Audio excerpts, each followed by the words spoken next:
Situé aux portes de la Nubie, non loin de la frontière sud de l'Égypte, Philæ a longtemps représenté la source du Nil pour le peuple égyptien.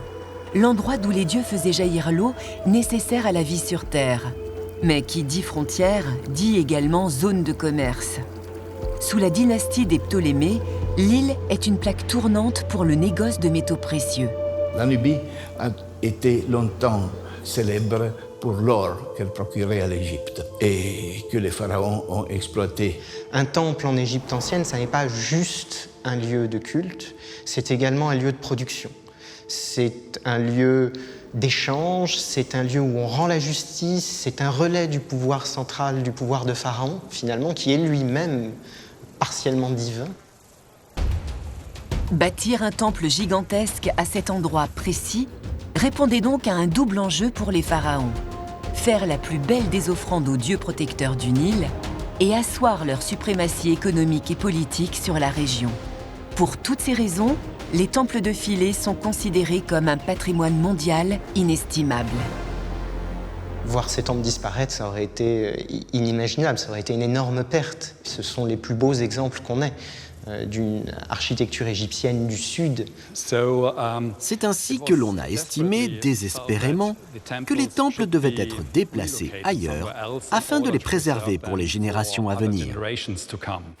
En 1959, c'est l'UNESCO qui va coordonner une mobilisation internationale sans précédent pour sauver ce joyau de l'engloutissement.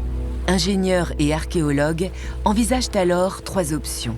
Option 1, édifier des barrages supplémentaires entre l'île de Bigué, celle d'Agilkia et la rive est, pour isoler toute une partie du lac et la maintenir à un niveau d'eau inférieur au reste. Option 2, démonter les temples pierre par pierre, puis les réassembler sur leur île d'origine après l'avoir rehaussé de plusieurs dizaines de mètres. Et enfin, option 3, construire une barrière de protection directement autour des temples afin de les isoler de la montée des eaux. En 1960, c'est l'option 2 qui est retenue. Les experts vont néanmoins en proposer une variante. Ils poursuivent dans l'idée de démanteler bloc par bloc chacun des temples, mais proposent de les réassembler à 300 mètres au nord, sur une île déjà plus élevée, celle d'Agilkia. Très vite, cette proposition est adoptée par le gouvernement égyptien. D'un côté, c'était une solution définitive. Une fois que le temple était surélevé et placé sur une base de béton, il aurait été sauvé dans une situation saine. De l'autre, ça permettait de donner du travail à des milliers de personnes de la région. La troisième raison, c'est la forme générale et la nature de l'île qui était très similaire à celle de l'île de Philæ. L'île d'Agilkia offre en effet la possibilité de réimplanter les temples selon leur disposition et leur orientation originelle. Un atout de taille pour conserver au site sa dimension spirituelle primaire.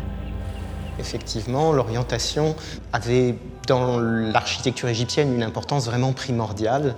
On va l'associer à la mécanique générale du monde, à travers la marche des étoiles, des astres, ou à travers certains événements bien précis. Habituellement, les temples de l'Égypte antique sont construits sur un axe est-ouest, en rapport avec la trajectoire du soleil et donc du dieu Ré qui se lève à l'est et se couche à l'ouest. Les portes à l'est laissent entrer les premiers rayons de lumière, tandis que le naos, le cœur du temple, se trouve placé à l'ouest. À Philæ, il est étonnant d'observer que le temple principal, celui d'Isis, est orienté selon un axe totalement opposé. Les portes au sud et le naos au nord, parallèlement au cours du Nil. Le sanctuaire de Philæ serait donc une offrande au dieu du fleuve sacré. Une théorie confirmée par l'interprétation de certaines gravures.